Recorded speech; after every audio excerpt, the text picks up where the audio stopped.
Donnie, we always start with some crazy music, right? This is true. This is true. Yeah. And now we cannot use all those awesome songs. So I have a song here. And I think this time, this one, we have to dedicate it to Team Spooky, right? Oh, Check man. this out. Check this out, Donnie. Let's go. Oh, that one? Yeah, we used to sing that in church growing up, man. So that was unexpected. I don't know if you're a sophisticated colony of cultured people or just a country full of drunks. What the hell was that? It was a Deo remix, man. Turns out when I have enough banana daiquiris, I'm speaking Danish myself. Yeah. Ask anybody at Pinball at the Beach. How long time should you hear before it said, "Oh, this is from Beetlejuice"? Yeah, I'm still processing, sir. You left me speechless with that one. Hey, I love that they have included that music in that game. It's amazing, man. Oh, no, that was fantastic, man. Like the whole time at the beach, every time it popped off, everybody turned to watch, and they're like, oh, dude, they're doing the Deo thing. Let's watch the dancing snake. Who doesn't love that song, Who man? doesn't love a dancing snake in a darkened room in a tent in Florida in a parking lot? Come on now. And you can see it on the secondary market. Everybody loves the spooky Beetlejuice. Yeah. Dude, we need to talk about all of that in this WAP episode. What is it? Episode 57, 62, 69? What episode are we I haven't even looked it up yet, but I will as soon as I start goofing around on the internet here. It's okay. Do you know what episode this is? This is Stern Pinball Pokemon Elite Craziness 25K on the secondary market episode. We're gonna talk about Pokemon, baby. Are you all for it, Tony? I'm in both feet, man. Both my pokey feet. Episode 54. Episode 54. Welcome to We Are Pinball. We love pinball. Don from US, me from Europe. We love pinball and love to have you included in this pinball craziness, right, Donnie? So on our last show, yeah, baby. On our last show, you were like, I don't know about Pokemon, man. Maybe I will buy a premium along the way. I'm not sure. And then something happened. Something happened. Something happened. Something's happened. Let me tell you. Tell it to the world. What happened, Donnie? Pokemon turned out to be better than my expectations coming out, especially in terms of the hype. Now, I had artificially lowered my expectations. I was facetiously saying that this was going to be 2 ramps and a bash toy, and if it was anything more than that, then I would be impressed, right? Just because I know what we've gotten from Stern, and like the last 5 LEs that came out, like everything since Jaws and Metallica has just like been... very paltry in price on the secondary market there. No need to rush in. And then people were telling me, Don, you don't understand, man. This is Pokemon. This is a huge license. These things are going to be $30,000 by Christmas. You need to get 10 of them and sell them every 3 months and then retire. And I'm like, BS. I'm not falling for that crypto hype boy bullshit. Come on. There's no way. No way. And then I was like, I'm just going to hedge my bets. I'm going to put my name on a list. Hey, Mad Pinball, why don't you get me if I want an LE, I just wanted to say, nah, I don't need that. And then, boom, they were, like, gone.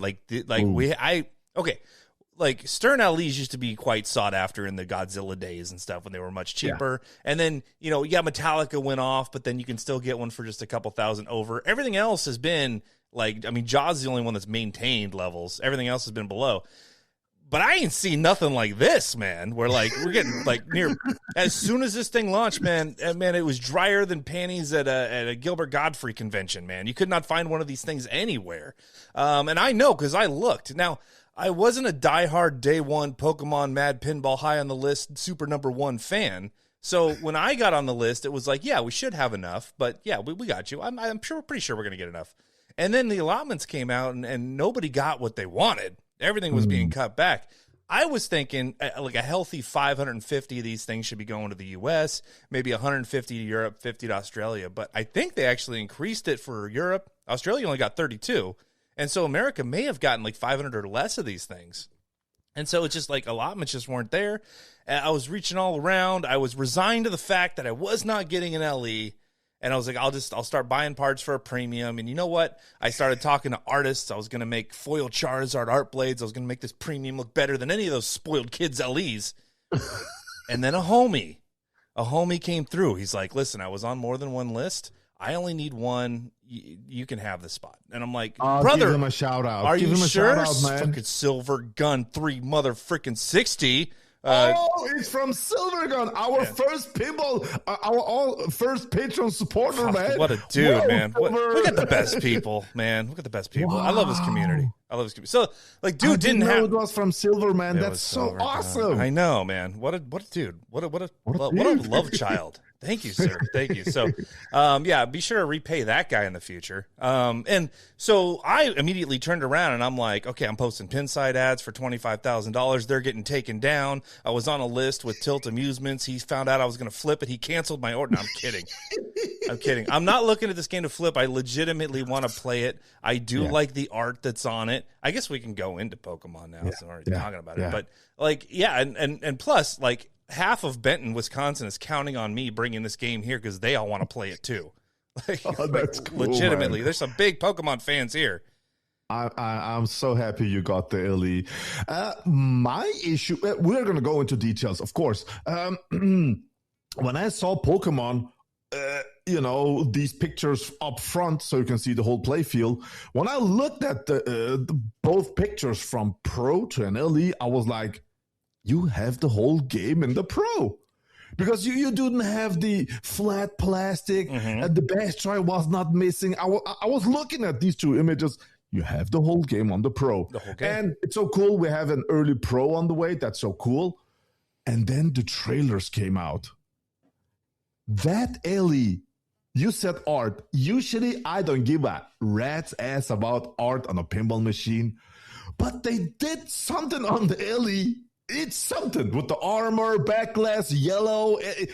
It's so freaking beautiful. Don't you think? The LE is so special. It do look pretty good. Yeah, like you got the Eevee and Pikachu right there on the side. Yeah. You got like I like these like sports stripes that they put on there, like the Master Ball and the Pokeball, just whoosh.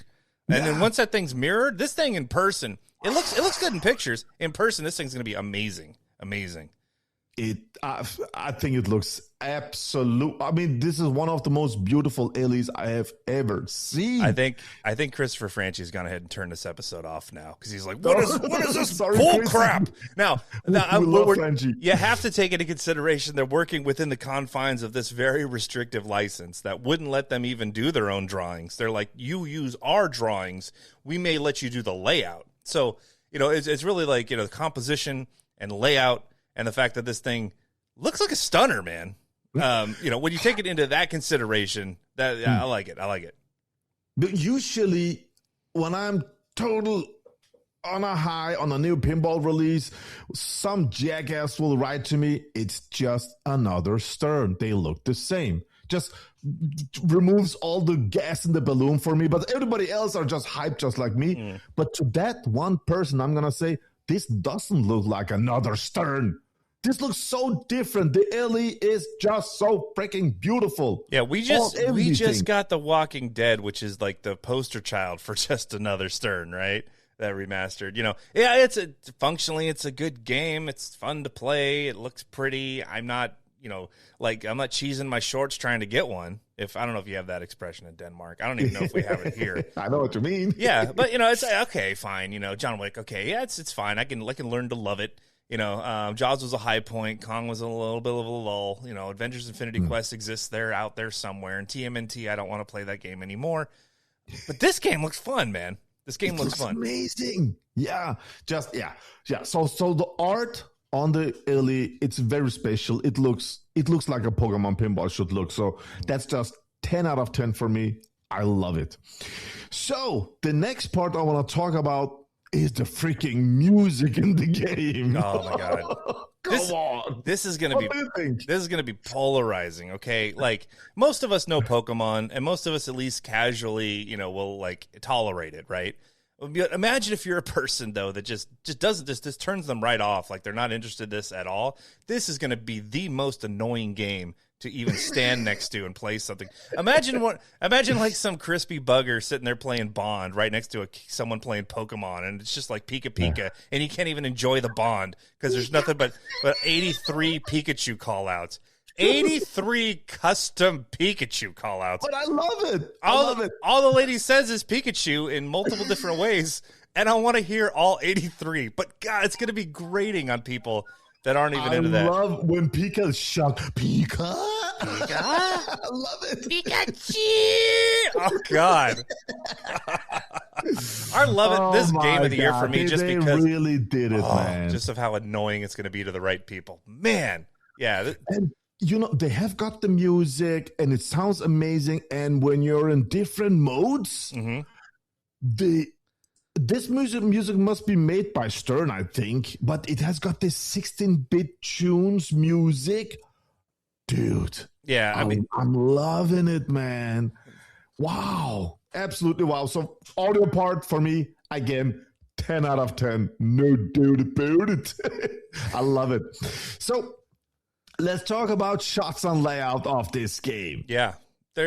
Okay. So, there's not many. There's 2 ramps. There's the battle area in the middle, bash toy. There's a cool, triple captive ball system on the Pokedex, which is kind of neat. But there's not like a crazy side shot ramp. There's no Elton John Star Trek, speed ramp coming off an upper flipper or anything. There's a little sneak in there, a little shout out to Elvira. But, Elvira was one of my favorite games, and there were only like 5 shots in that game. So, what does that sneak in do? So what I think it is on the Premium LE, which is the only place that it is, there's a subway that will roll down there, and then there's probably a vertical up kicker and a scoop that's hidden underneath there, and it'll just kick out. So if you sneak in, it probably registers with a switch hit, or probably just registers in the VUC itself, and then the ball just kicks back out exactly like James Bond, Cornerstone. It's got the same VUC in the same spot. This just has a plastic laying over it and a little sneak in, but it communicates with the subway. The subway ends there underneath the Pokeball. The thing is, on the Pro, they just have a stand-up target there, so the ball can not fall in there. And so it just feels like a listen. The cavity is still there. They just didn't put a vertical up kicker back there, and there's a stand-up target blocking it because Stern will use the same play field for all 3 trim levels. They just will cover things up. Like the dead post on Foo Fighters, the hole for it is there on the Pro. Yeah. They just put a little piece of metal over it. That's it, baby. That's it, yeah. Keep the bill of material down. But I can live with that sneaky shot missing. I can also live with the toilet bowl missing. Yeah, so you have seen on the Premium LE on the left side. Visually, like if you put a Premium next to a Pro, the only thing visually to tell them apart is the missing toilet bowl that's there. Because the sneak in you're not really going to see, the magnet you don't see. Pikachu's not going to move, but his sculpt is there. The Pokeball's not going to move. The flap doesn't come up.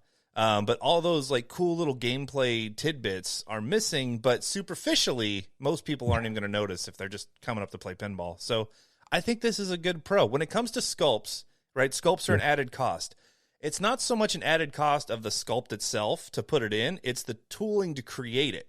So I think what Stern's done is like, look, we already spent the money for the tooling for the Premium LE. Let's throw some of these plastic toys into the Pro and then elevate the Pro even more. So like, I dig that. That's cool. But Donnie, wait. Yeah, this is maybe the first time they do this. So. I understand what you're saying. If you will look back 4 months to Fall of the Empire, that you didn't get the shower or the shampoo bottle caps, the Pez heads that were put in on Fall of the Empire. They didn't do that. So they did do the AT-AT. It was the same mechanism. It just didn't have. Well, it was the same sculpt, but didn't have the mechanistic part. Okay. So do they still have a Jabba the Hutt on the Pro? No, they don't. No, they don't. And that's like the lowest effort. So it is kind of cool they did include him here. I like that they kept the whole Meowth balloon mech is in there too. Yes, that's cool. It has got everything in the Pro, and it costs half price. But that missing magnet irritates me. I love magnets in pinball machines. I wonder how often it's going to be utilized, though. So is it just kind of like a gimmick, or is it really like changing the gameplay?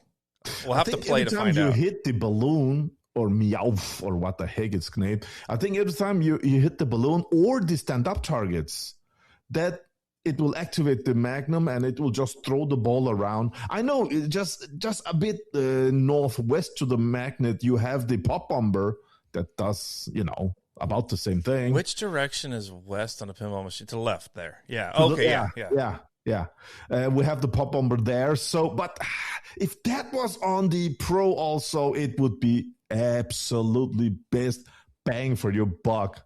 But still, when you look at the Pro, and you jump over to the alley. That alley's look, and I don't care about art at all, but that alley, I love it so much. I checked it here in the Scandinavian area, and it was sold out in an instant.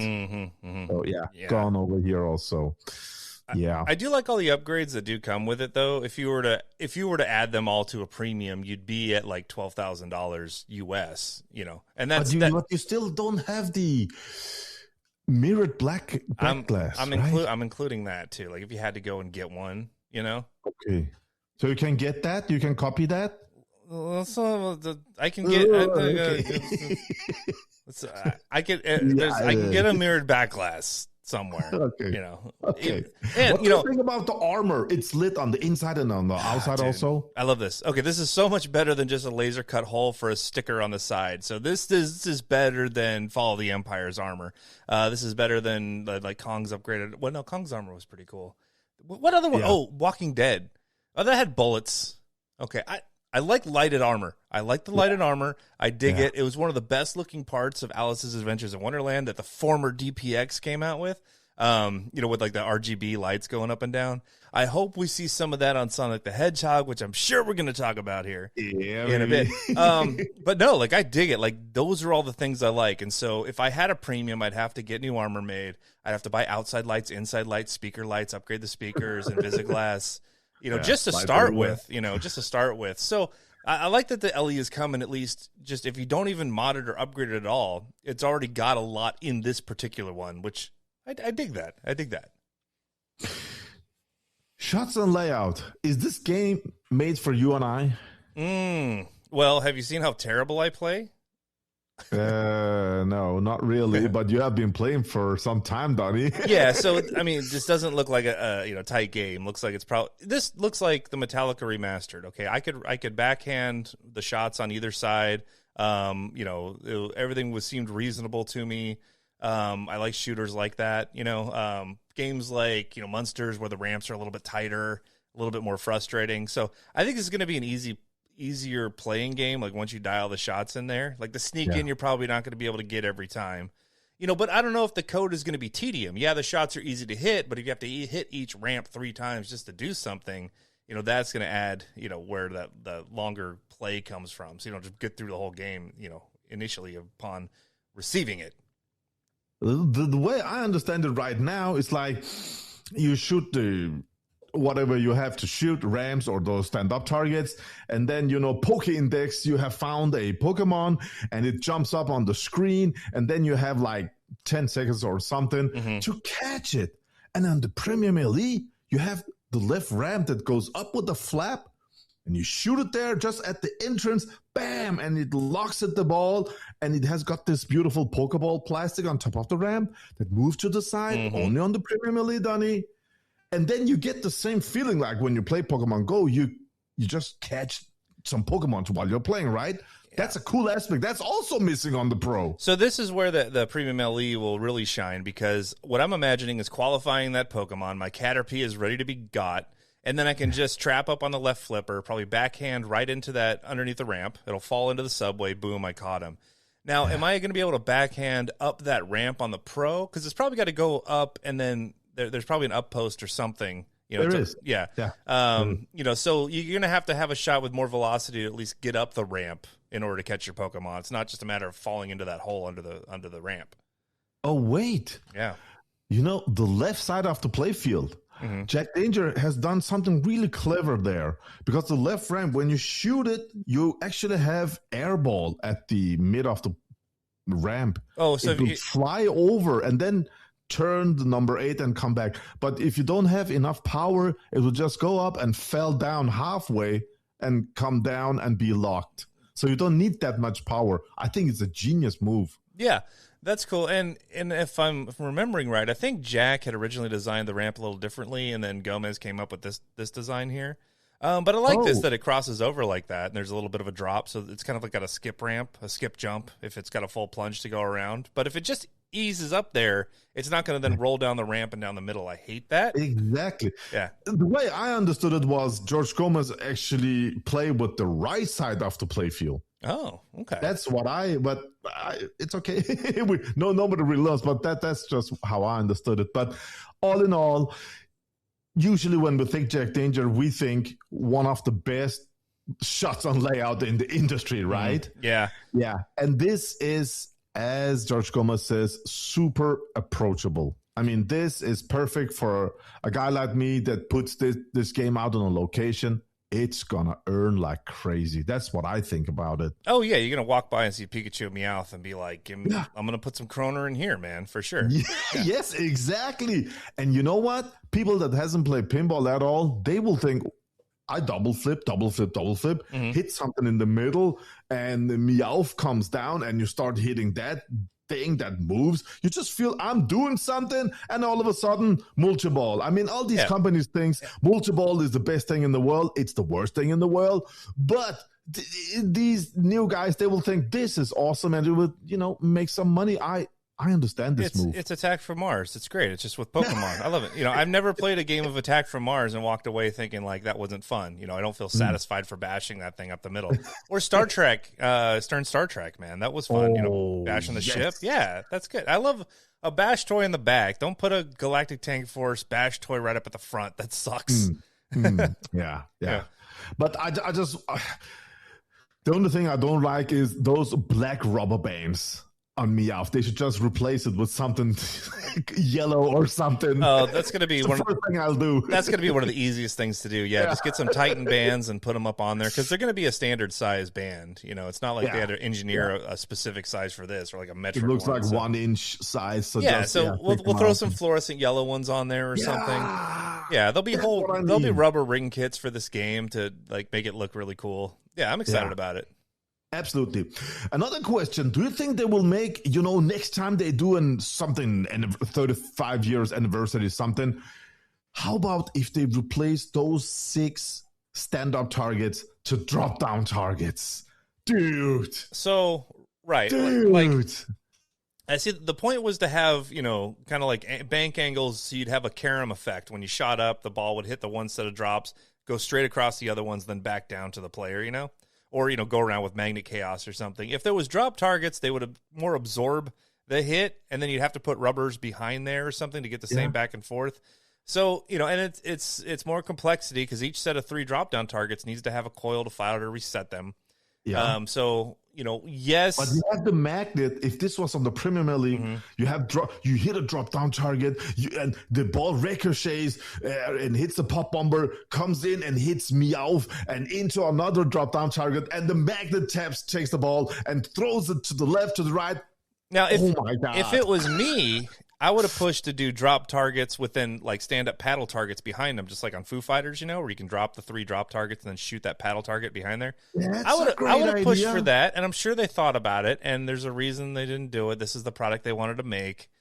Yeah, I get it. And there's less maintenance with a stand-up target than there is with a drop target for a location. I get it, but I wish the Premium LE.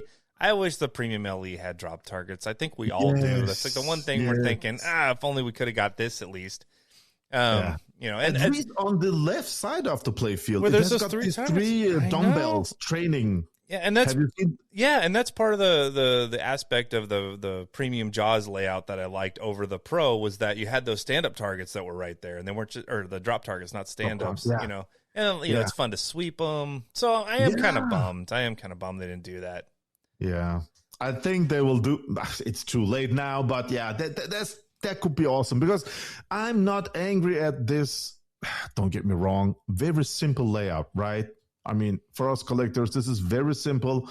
But for a geek like me that likes the theme, that loves the music, I think it will be such a fun experience. The only thing I'm a bit nervous about is it too simple? Will this be, collect the 150 Pokemons and then what? That's where the code's going to have to really do some heavy lifting here. And I don't have any specifics, but I've heard whispers from people. There's distros that were there at the meeting and things, and have heard where even Nintendo would like this game to evolve into.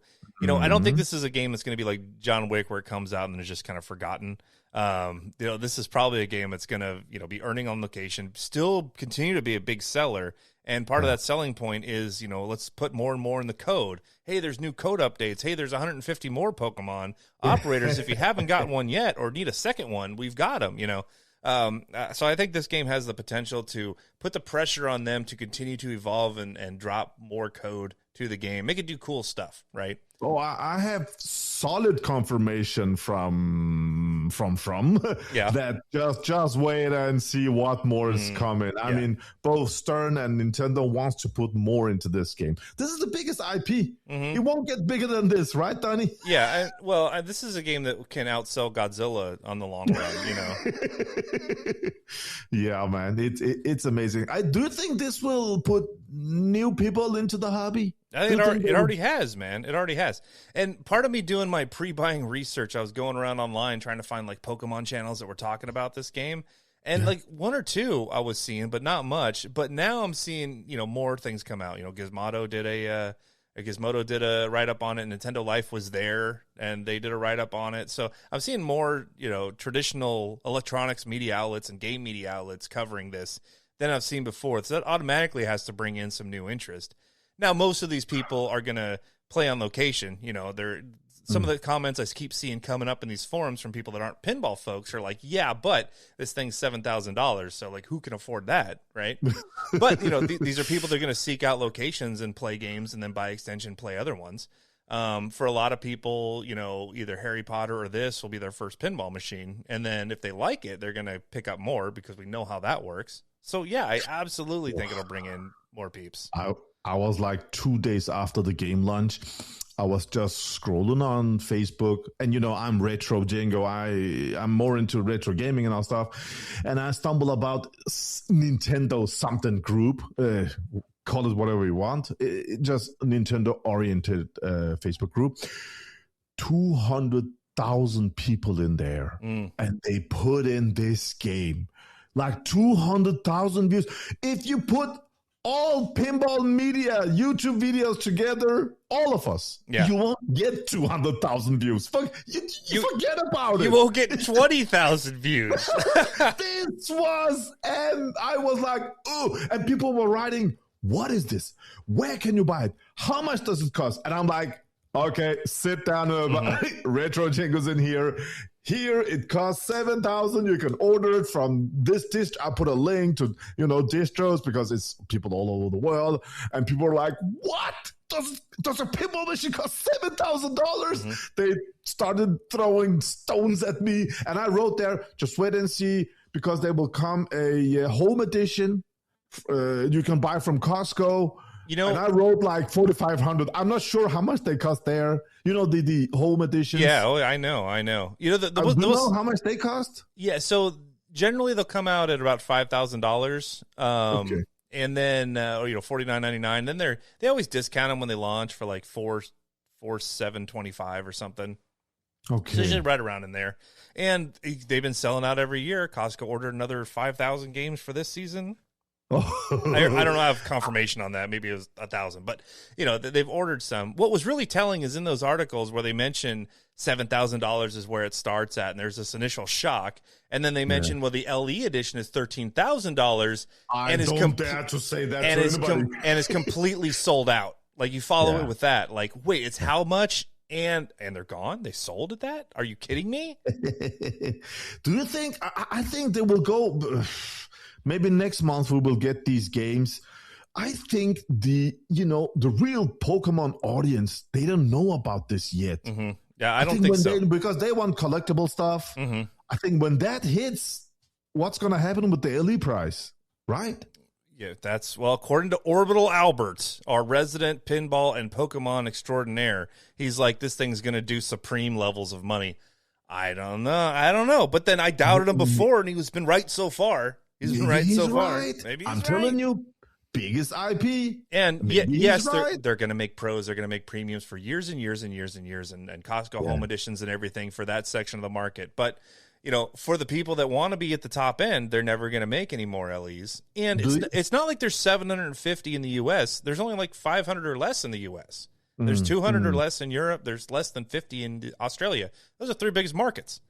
right? The thing is, for a new guy, it's hard to explain from 7 to 10,000, right? From the premium to the pro, pro to premium. And it's even harder to say from premium to LE, because you say, well, it has got Invisiglass, it has got a shaker, pay 3,500 more. It's not easy to, for a non-pinball guy to. Well, or even like, well, an early pinball guy, when I came in and I had my Stern Dark Knight, it didn't even have a shaker motor in there. And the guy that I bought the dealer I bought it from, is like, you can add a shaker, you can add art blades. And I'm like, why would I waste that money on that stuff? Are you kidding me? Sticker, $200 for stickers. How much is the shaker motor? No, I don't need my game shaking all over the place. And of course, now I won't even touch a machine unless there's a shaker and art blades on it. Like I'm total stomp. I got to have it all now. So that's just part of the evolution. People are going to waft at the price, and then eventually maybe they'll jump in, and then they'll get used to it. And the water's going to feel a little more warm, and they're going to go a little bit deeper, and that's just how it goes. I think when people really knows about this, I think there will be I want this game because Pokemon people is a huge audience. The thing that holds the value to go up to $100,000 or something is they can always get pros and premiums. Yeah. Can you imagine this scenario? Can you imagine Spooky Pinball making Pokemon limited 1,000 only, no premiums, no elites, no pros? Can you imagine the price? People would wait for the delivery truck to leave the dock, and then they would hijack it and steal it. Yeah. When I was scrolling the same day on news channel here in Denmark, they wrote that there has been what's it called, robbery in a house, right? Robbery at an elderly couple's house, and then it says the robber stole all the Pokemon cards from their home. I'm like, is this really happening? Is that the guy in the UK? I saw here in Denmark. They got robbed, and they had the huge Pokemon collection, and they only stole their Pokemon stuff. So there was a Pokemon channel, and is probably real. He's in the UK, and this is a guy that owns a card shop, right? And he like does a lot of live streaming on his YouTube channel of like deals in and out of the shop and things. And then he has this huge, of course, collection that he's built over years at home of like, new in box, I guess, cases of, starter decks or whatever that are out of print and are worth a lot of money and everything. And he would do content from there with everything behind him. And, someone found out his address, found out he was out of town, and then went in and just ransacked and stole like his whole Pokemon collection. Yeah, like devastating. And it looked like this was just like an apartment. The guy just lived in a regular apartment, but probably had, $300,000 worth of Pokemon gear. That he's amassed over time. And yeah, that makes you a huge target, dude. What the heck? Even like if you don't go in and rob him, this would be worth it to them to pay like 10 grand to just some seedy person to go in there and be like, here's what you go get. He's out of town. Do your thing, and we'll do a dead drop, and then there you go. So scariness. I thought these Charizard cards they cost like $500 or something. How? I mean, if we really go up, 10 out of 10 rated cards, do you know how much they cost? Or how much they sell for on eBay? Do you know anything about it? It's unreal. I've only dabbled into it, and we just saw the sell of that artist illustrated 1 of 50, 10 out of 10 rated $16 million Pokemon on a blinged out gold chain necklace. Something. But, the real thing, I have some Pokemon cards from 98. So the best one, do they go for $500, or can you sell a Pokemon card for like $2,000? I mean, or $5,000. I guess they do sell for that. We'd have to get resident Pokemon pinball expert Orbital Albert, the Nova Scotia King, to let us know. Dude, on our last show, you said Orbital Albert, he knows everything about Pokemon, and he should be here. Where is he? I know. Where is he? I should call him right now. Call him, and ask him if it costs that cost. Most expensive cards, not the 16 million, but expensive cards. I think I'm just call him. I think I'm connected. Let me try.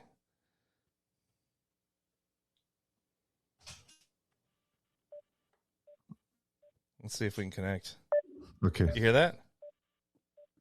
No. What up, Chris? How are you doing? Good. What are you doing? You are online right now. I'm recording with Donnie. I have a question. Yeah. Do you know Pokemon cards, the most expensive cards, not the one for 16 million gazillion dollars, but you and I are selling cards. What does the most expensive cards go for? Do you know? I mean, it's like anywhere from a few hundred to hundreds of thousands to a few are worth $1 million or so. So roughly like the 16 million purchase was silly. Usually it's like 2 million, 2 to 4 is like what the market on real sales for a Pokemon card. Yeah. Wow, that's crazy. Because there's only like it all comes down to like the card, or usually it's like the illustrator cards. I think there's only like 10 of them in the world or something, and then the grading of them. Because remember, they were like mail-in prizes. Like they didn't make many of them. Okay. I don't know. Like I would go on Heritage Auctions or like what's that Golden site, the one that the recent one just sold, and just you Google like Pokemon sales like record. I'm sure if you look at the archive news stories, you'll see like what they've actually traded for. Yeah, because we were like, will Pokemon collectors, when they see the price tag on a $7,000 Pro, will they just, that's so much money? But if the cards are so expensive, then $7,000 is nothing, man. Yeah, I mean, like, I think we always have this, like, the curiosity around that. Like, what is the crossover threshold price for people, right? It's like, I mean, Star Wars individual original movie posters can go for 6 figures, some might be even higher. The most expensive Star Wars toys can get like very, very expensive. It's just like, I think the difference is that the Pokemon collectors, what they value are the cards, because that's got 30 years of like the collector fan base revolves around that. Like that's where the social currency is if you have the rare cards. Right. They don't have that feeling with every collaboration. Like this is a collaboration with a pinball company. Like so, but I will say this: like Tiffany & Co. did a jewelry line and like sold out instantly of like the $30,000 necklace, which you can't even find now. The $10,000 necklaces are selling for like 15 to 20.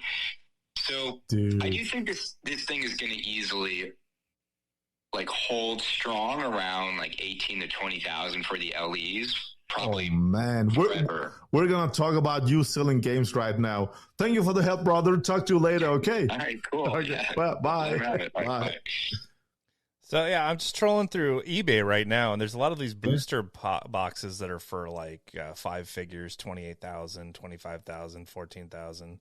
Okay, then there is just no reason to be angry about this.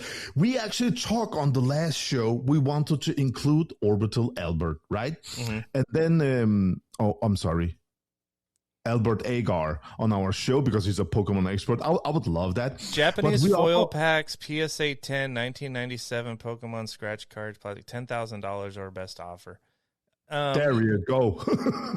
Yeah, and there's like 49 people watching this $7,081 36 booster pack Sun and Moon Cosmic Eclipse Pokemon card sealed English box. So it's like the retail box from the shelf still in wrapper from probably 10 years ago is like $10,000. God, it's incredible, man. So imagine you had a bunch of these you've collected over the years, and someone just raids your apartment and just ganks them, I hope they both get their cards back because these collectors, they love Pokemon. It's so dumb that people does this. I really want to find on our Patreon what Spooky Luke wrote, man.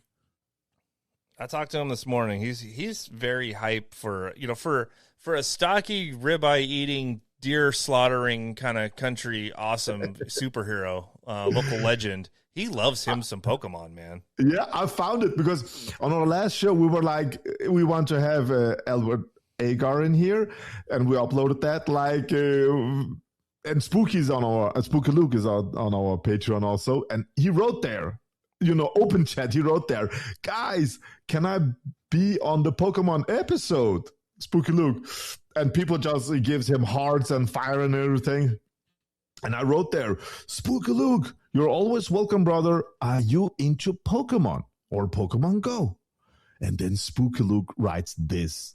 Genghis, I have played no less than 2,000 hours of Pokemon. Watch the shows, etc. I have played every game from original Game Boy to all the new Nintendo stuff, Switch stuff. The cards, games, shows, movies were huge when I was a kid. Oh my God. Pokemon is the gateway drug to hunting, I guess. Dude. We need to have Spooky Luke. Pokemon's the gateway drug to hunting. I'd say it's a gateway drug to cockfighting, but you gotta catch them all, baby. That's crazy. Donnie, I think on our next show, let's get Spooky Luke in here.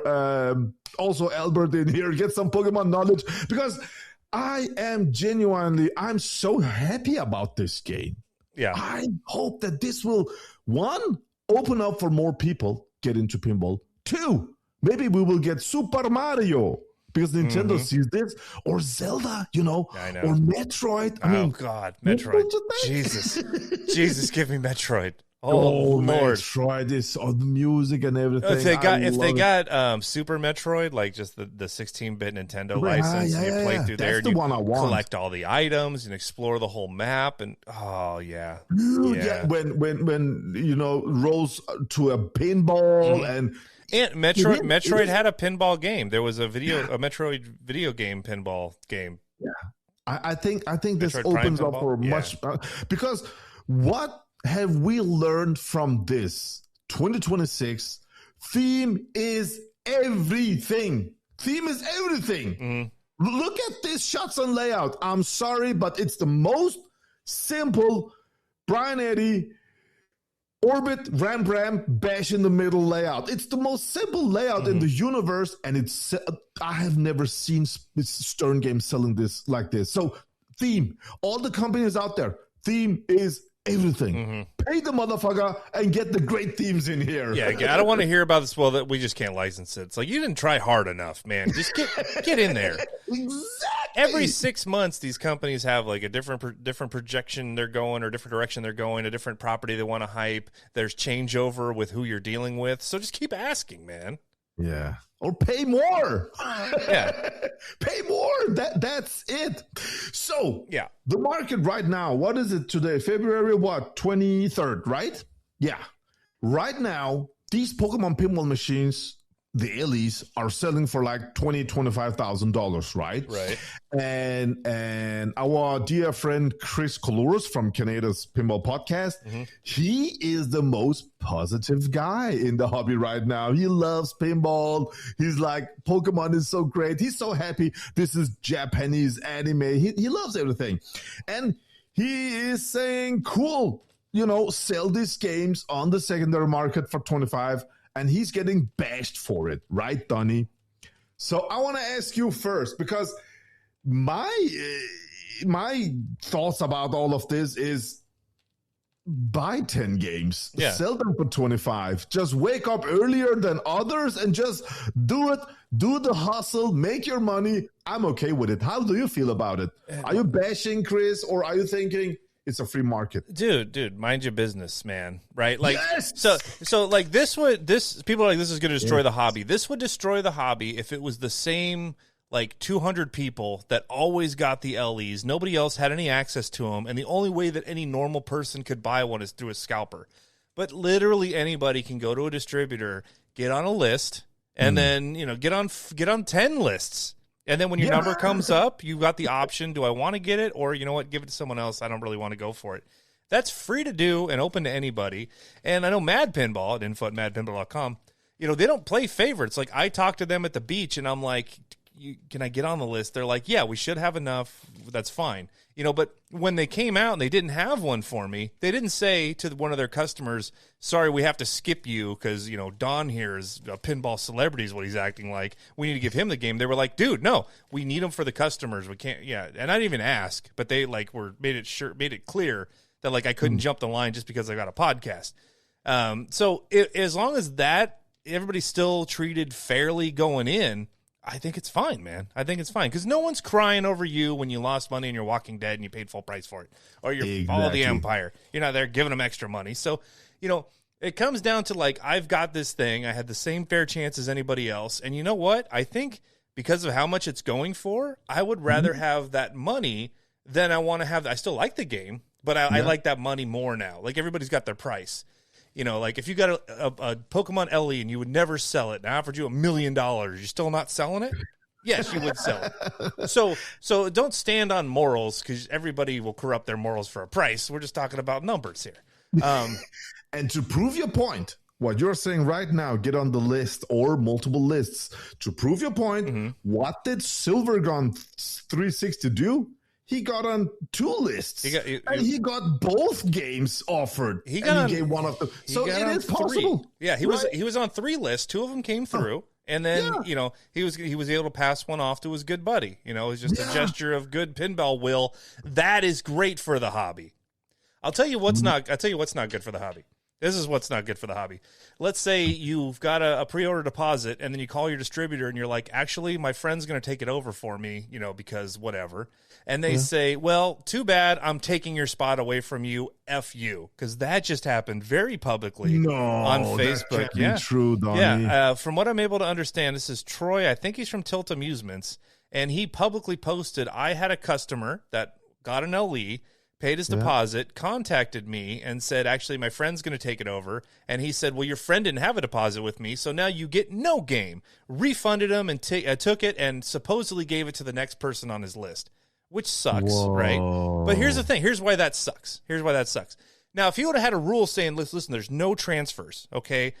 You can back out of a deposit, but you lose your deposit and you lose your spot. You lose your game. But that doesn't seem to be the rule. He kind of is arbitrarily changing them, and here's why it's a problem. So how am I to know that Mr. Troy here, who's probably a great guy, how am I to know that he's just going to the next person on their list and making their day? How do I know that he doesn't have, which he probably does, 60 people waiting for a spot if one opens up, and somebody said, hey, I'll give you $2,000 on top of the price if you can just find one for me.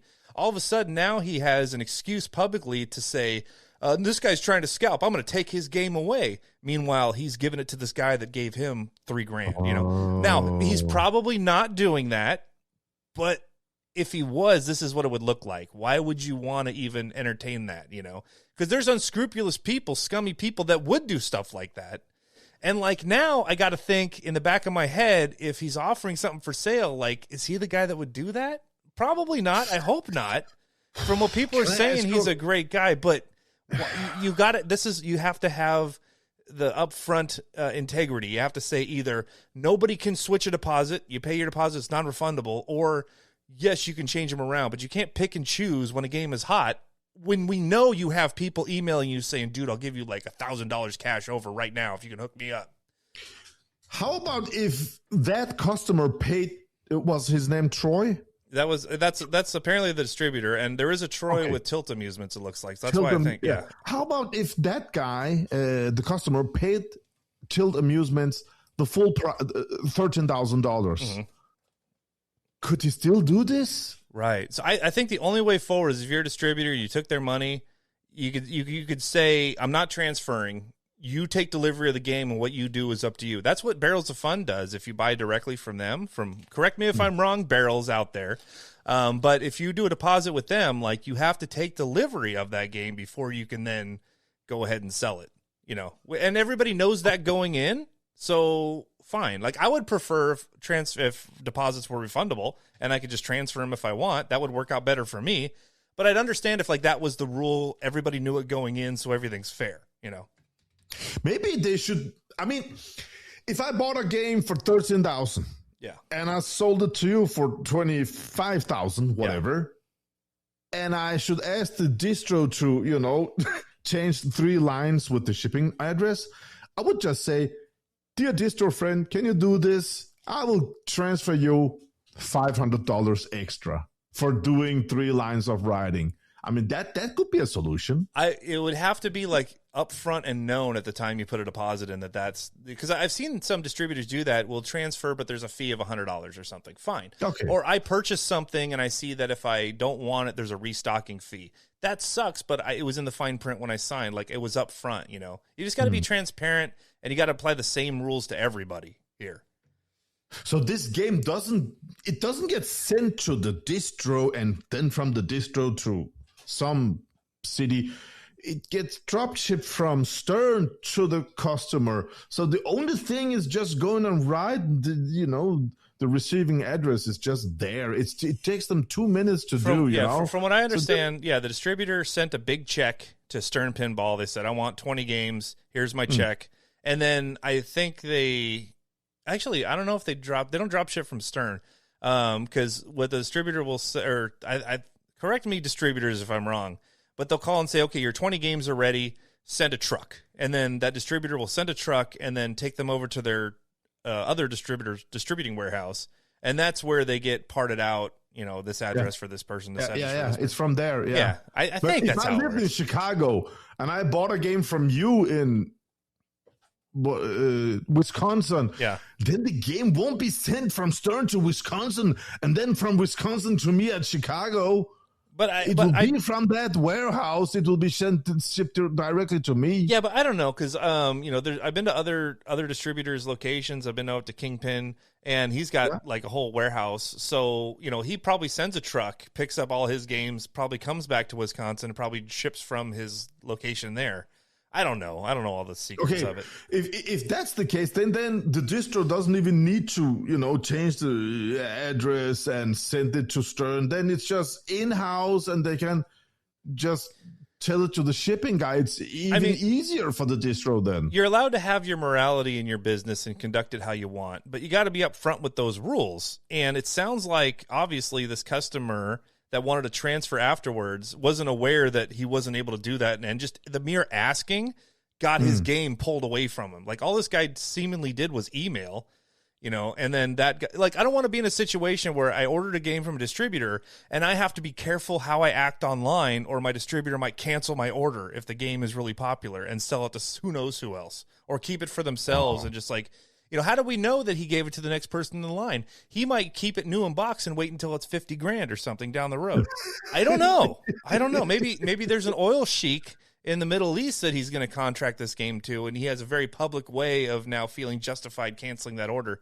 But I just don't want to be like, shoot, I have a game I want to comment online, but I'm afraid my distributor might see it and cancel my order. So I got to be careful what I say. Like, I don't want to. That would ruin the hobby. Maybe he should just give him a warning or something, just canceling the order. Or say, listen, I'll do it this time, but just so you know, don't do this in the future. Go follow through with your order, or just cancel it outright, Maybe a guy like Jason Knapp from Knapp's Arcade, he should be, write an article and say, we should clear out these rules if you want to transfer, or this distro doesn't transfer. Because this is not something that happens. We started the show with since Godzilla, how many games just spiked up to 25,000? Yeah. Not many, Donnie. On our Patreon, guys in there are writing, Venom LE for $6,800 for the LE, you know? So, yeah, that's the other way around. It can happen. So fair needs to be fair. My dad told me from a young age, if you buy for 13 and sell for 25, if I want to make money like that, I just need to wake up earlier than you. Do you know what he means by that? Just wake up earlier, man. Do your stuff. Don't just cry there with jealousy. Do your stuff. And listen, this is pinball, but like in just the Disney park collectibles hobby, there will be a new merchandise drop at a Disney theme park, and people will show up at 3 a.m. waiting in line to get into the park to be one of the first people in line for when that shop opens to get that pin or plush toy or popcorn bucket. And Disney will say, okay, limit of 5 per person. There'll be people walking out with 5 popcorn buckets. We'll go right to eBay and put them up there for double, triple price, and it happens every single week. And so like, this is not something new. So if you're operating a business, just be transparent with people when they order and say, if you don't want to allow transfers, don't allow them. But then if somebody has money in on a Walking Dead LE and then decides to give it to their friend, you got to be like, no, you can't transfer that. Because of course, if they called and said, hey, I don't want this game anymore, but my friend's going to buy it, so we're good, right? I don't think they'd have a problem with that. It's only because it's Pokemon and there's like some semblance that it's immoral to sell something for more than you paid for it. Like, what the heck is that? free market. Yeah, we either have a free market or we don't. We can't like pick and choose these things because like that's the price of freedom. Okay, you're allowed to come on and podcast about whatever you want. It's a great thing, and that gives us people that are sometimes harsh that people don't like and don't listen to. But like that's the cost of freedom. We take that away. What are we gonna have? Like people come out and police like what you can say on Pinball podcast? Nobody wants that. No. Okay, let's put a lid on this. I've been thinking about this for a while, Genghis. We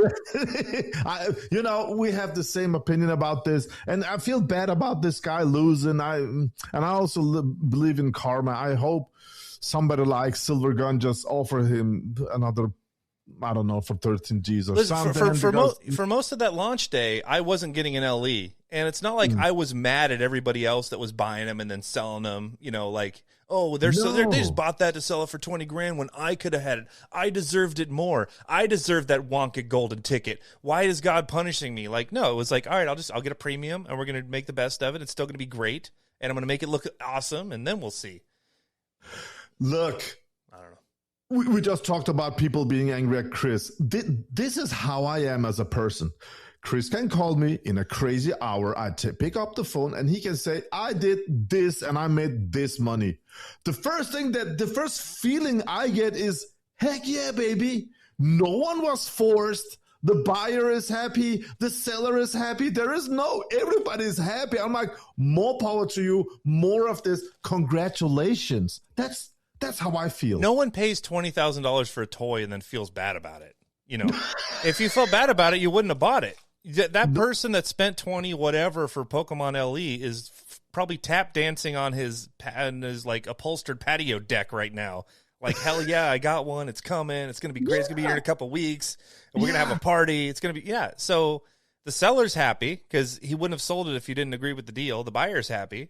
What's the problem? But let's take on a Stern Distro's shoes on here.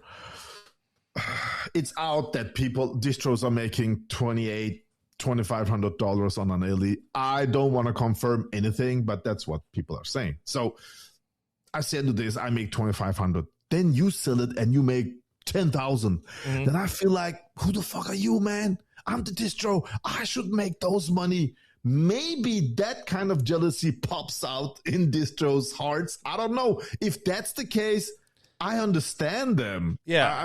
How the hell is this guy taking advantage of that buyer? I'm the one that's supposed to take advantage of the buyer.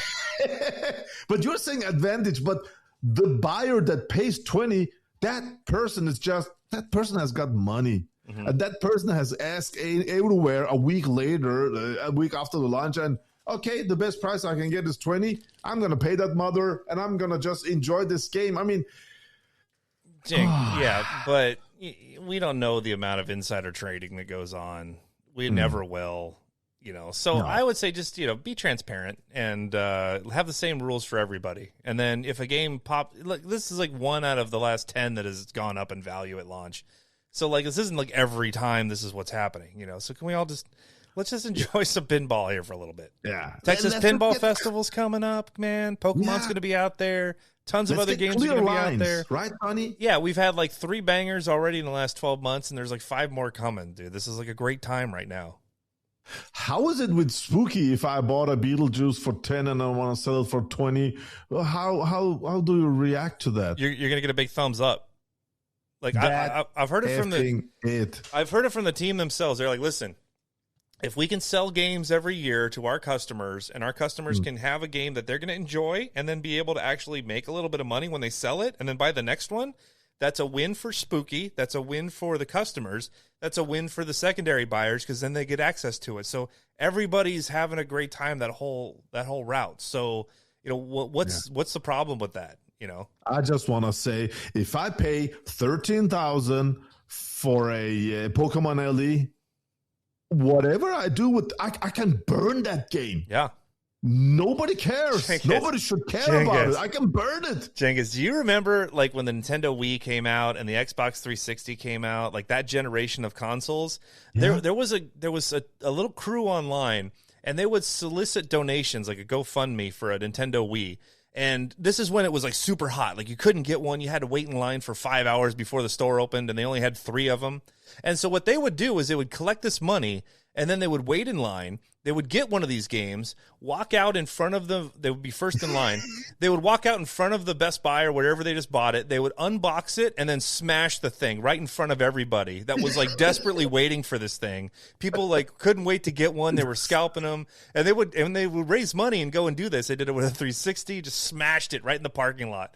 It was the best like troll punk rock FU thing, and these guys made money too because people were donating. They got like $1,000 for a $600 console, took it out just to smash it, just to create some chaos, and it was so great. It was so great. Project Pinball should do a fundraiser to get a Pokemon LE, unbox it on top Tucky's roof, and push the thing in the parking lot. Oh man, Donnie, I was there 3,000 years ago. Can we talk about gaming? Consoles and retro. Yeah. Will our viewers or a listener would they be angry if we just jump over to that world, because that world is huge for me? Yeah. I will give you an example if that's okay with you. Let's go. Okay, so I'm salesman educated, and have you seen in Hollywood movies, it says, in Hollywood movies, it says mask on the shipping containers. Mask. Have you seen, mask, McKinney Shipping. Huge shipping company. Okay. So I'm a salesman educated there. So when I was brand new, I think I started at 1999 or something. And at the biggest place in Denmark selling electronics. So I knew about Pokemon back in the 90s. And what is it called when you have a company, but you have a section that only goes to China, Japan, and buys cheap things, and so we can sell it in the stores. Like an importer? Yeah, importer, or no, it's not. It's a group of 50 people that gets iPhones, everything very cheap around the world, and we can sell it on these big stores. Yeah. In Cuba, we call them buy-in people. Yeah, so they got the big money. They were the buy-in guys, and now you have got Riva TNT graphic cards or GeForce 2 graphic card, whatever. Right. So I knew about Game Boy Color and Pokemon release. Cool. So I was like, Pokemon is real big, but these buying people, they don't know anything about. I do. So I contact my boss there and I say, we have to do something big about this. And he's like, what's Pokemon? And I tried to tell him, and he doesn't get anything. So he says, just contact the distro. So I contact the Danish distro. They don't understand. So we have a huge Scandinavian distro, Bergsala. And they are in Sweden. So I contact them. They sell Nintendo to whole huge distro. So they love my idea, and they get me in contact with Japan and all this Pokemon stuff. So it ends up with, we get 2 guys flown into Denmark from Japan with a big docking station, and kids can come into our huge shop in Denmark, plug in their Game Boy Colors, and you can get a very special Pokemon that's only in Japan into your new purchased Pokemon something, gold, red, whatever. And we market it. The lines were from 9 morning to 9 afternoon. It was just huge day. We sold everything. And then we sold, Pokemon games, just gave them the receipts and said, you will get your games in 14 days, whatever. It was a mega success. And because of this, the buy-in people called me the day after, like, who the fuck are you? You little kid. I'm like, I'm Genghis, and I'm a gamer. So I went up. I became the boss of that department really too fast. And then I moved up and made a lot of money. That's awesome. It was awesome, man. When give me one more minute. When PlayStation 2 came out, so we only got 200 PlayStation 2s. And I called these buy-in rich people, and I said, this is not enough. We need 1,000 over here. And they were like, no, go away. And I said, give me 1,000. And we got 1,000. Yeah. We got 1,000.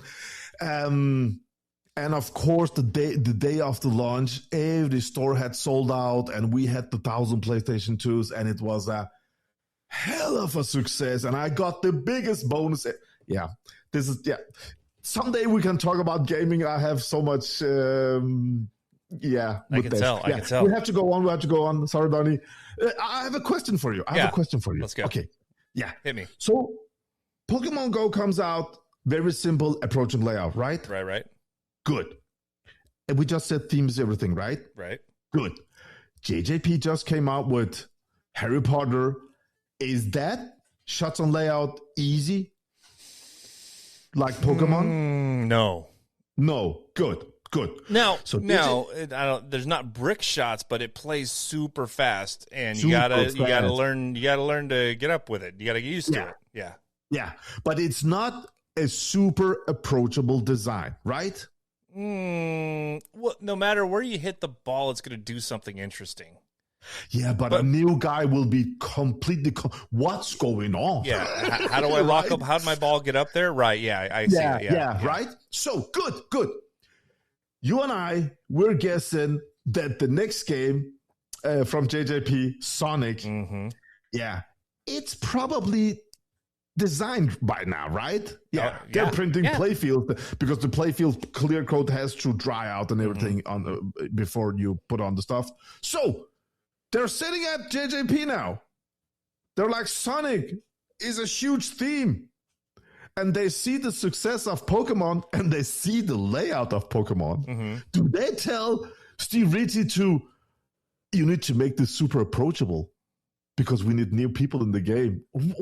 What's happening in there? What's your guess? My question is, which Steve Ritchie game has not been approachable? Approachable like Pokemon? Well, I mean, Pokemon. Has he ever done bash in the middle, left, right ramp, and that's it? No Fear, definitely not. Star Trek wasn't like that. Elton John wasn't like. No, you still couldn't tell like where the orbits were going on Elton John. A Black Knight, you could see everything, of course. Like, yeah, that was an homage for the old games. Yeah, but yeah, absolutely. I mean, one of his awesome games. What's the Kingslayer game? What's it called?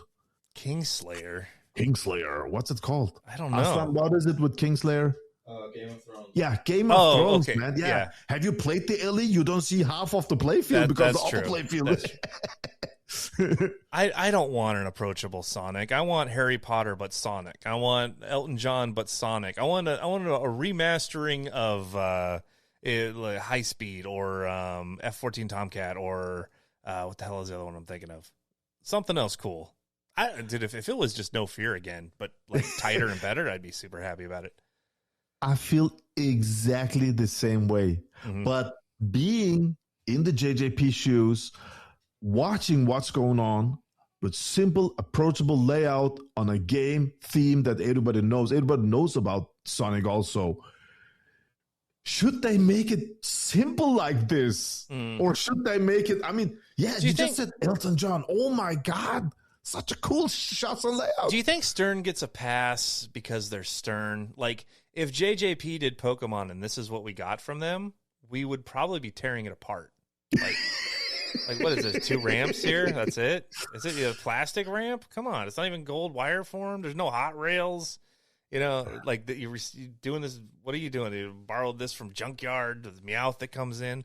You know, like a Spooky Pinball came out with Pokemon and this was it. I don't know. I think we still like it. Is there a Stern pass, though? Did they get a pass? I don't know. There's no upper playfield on Pokemon. You know, the Pokeball doesn't physically capture the balls and then open up and spit them on the playfield. That's what I would think. The multi-ball would be locking balls in a Pokeball, and you get 3 in there, and then it would shake 3 times, open up, and then, blah, I choose you, Doug Trio, and then there you go, Doug Trio multi-ball. And I thought they would have, because you can buy all these small Pokemons. I thought this game will have Pokemons everywhere. Yeah. Right? Yeah. I'm sure there's reasons that and then I'm sure they had all these ideas too. You know, they probably had some really cool, innovative layout ideas, but there's probably reasons that once they explain them to us, we'll be like, oh, okay, I see that. There's probably a lot of counterintuitive bits to this.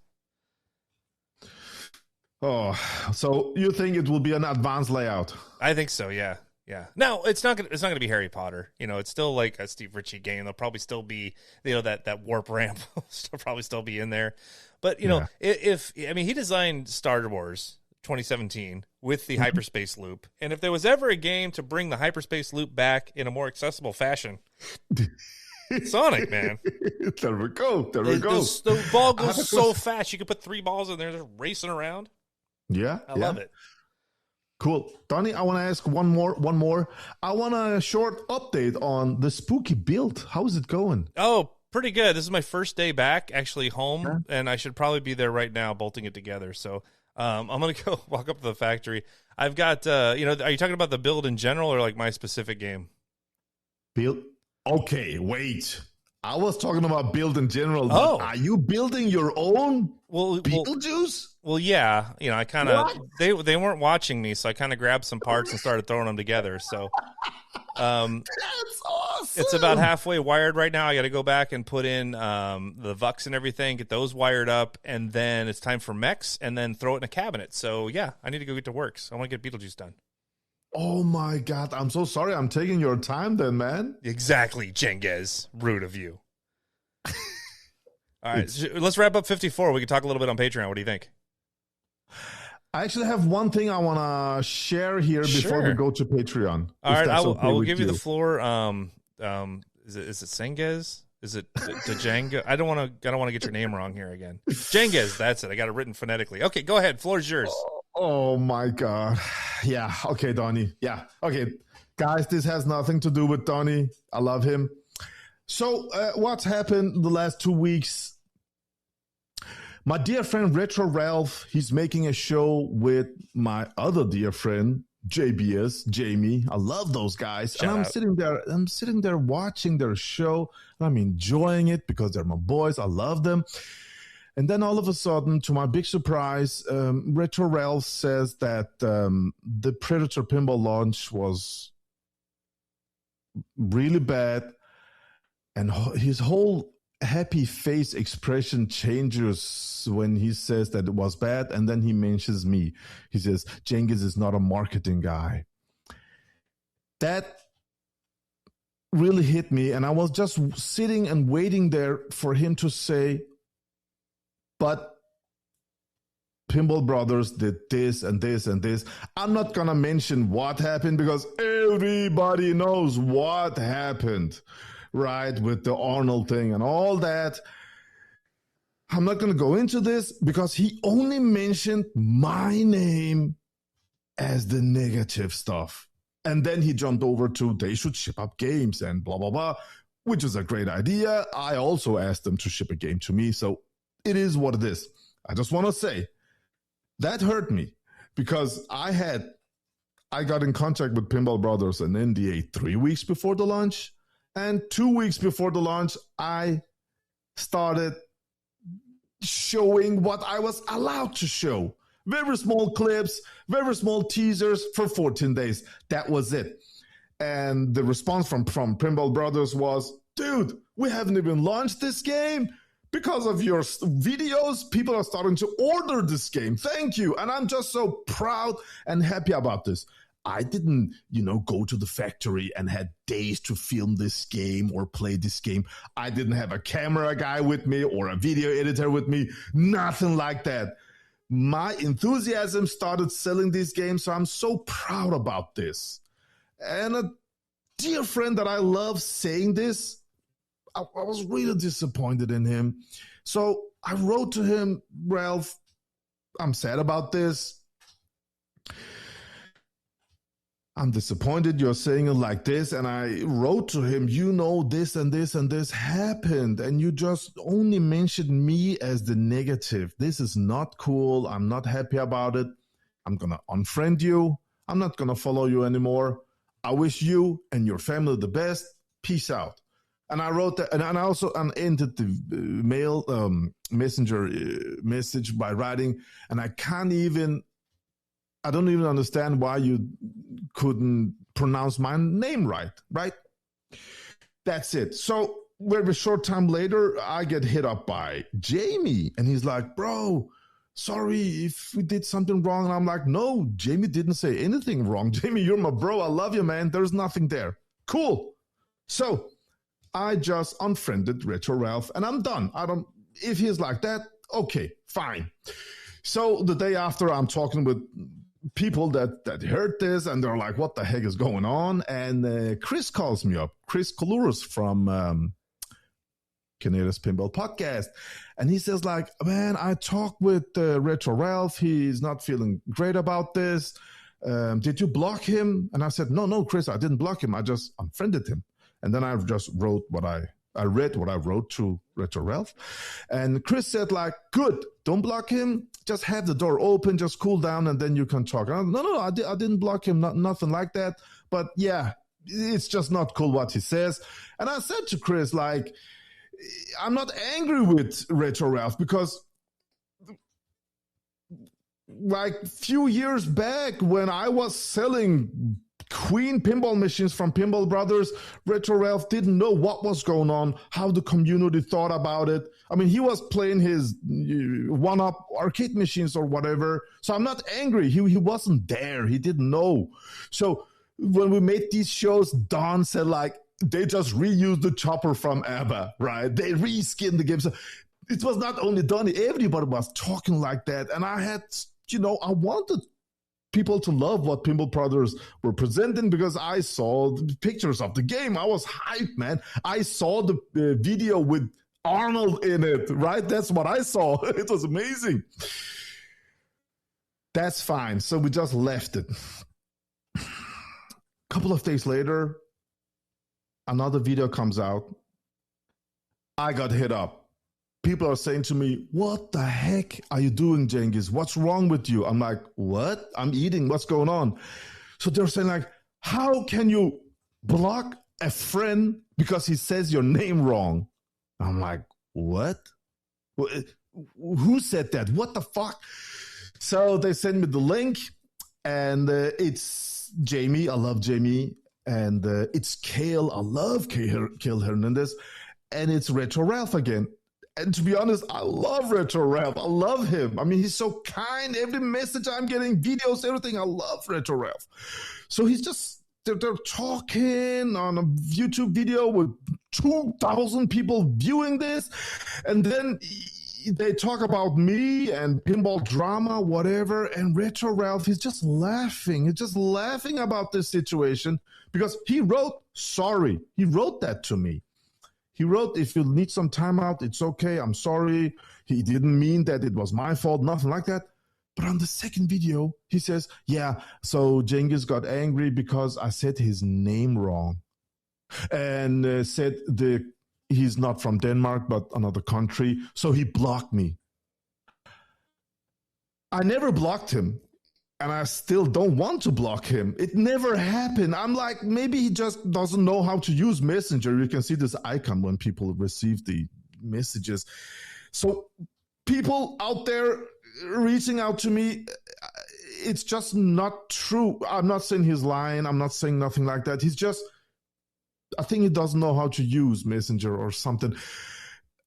I don't go and block friends just because they say my name wrong. So just please, if he comes out on a third show and says something more disappointing about me, just don't contact me about it. I don't want to listen more to it. Peace, love, and harmony. I want the best, as I said to Retro Ralph. I want the best for him and his family. So just leave me alone. I don't want more of this. Okay, so I just want this out there. Sorry, Donnie. I had to, because people are like, what the hell, Cengiz? Are you blocking people because of this? You took me on an emotional roller coaster, sir. I got to catch my breath here. I want to go check out my souvenir photo. Yeah. I mean, we made a show in between this, and I'm like, I didn't say anything. I didn't want to put this up. But when he makes a second video and says like something like this about me, I have to address it, but just let's close it. I don't want more. Jamie, I love you, brother. Kale, I love you. I want to make more shows with you guys, but I haven't blocked anyone, and I'm not a weirdo like that, okay? I am a weirdo like that. Yeah, and I love you for it, brother. I'm a weirdo 6 different ways. I just needed to come up with it, and that's about it, okay, Donnie? Very good. I'm sorry, man. And you need to build your... How can you wait? Build that. How long? How can I wait? I'm start to recording finish. right now with you. I can't be over there. I want to ask you, from start to finish, how long time does it take to build one in the factory, one Beetlejuice? If you know that. Probably like when everything's fully cooking, a week. And with them, you know, there's several in the iron at the same time. So they're cranking out multiple that are completing every day. But for me, I think if I was locked in there and someone was showing me what to do, I could probably do it in a week. Just don't get home. Don't sleep. Your wife is working there. Just call her. Just put the game together. Get it home, man. It's one of the most hyped games right now. Everybody wants it. And with that, we'll come to the end of episode number 54. We are Pinball. We are damaged, but we strive on to play the flipped game. You don't need no precision flippers when you got fingers that are long like these. Let me let you know. We are pinball69@gmail.com is a way that you can email us. And heck, call us and appear on a show. Chris did. We tried to get Albert Agar. We'll try again later. Retro Ralph, welcome anytime, sir. Buy some pinball games. Flip them. Oh, this is funky, dude. I love it.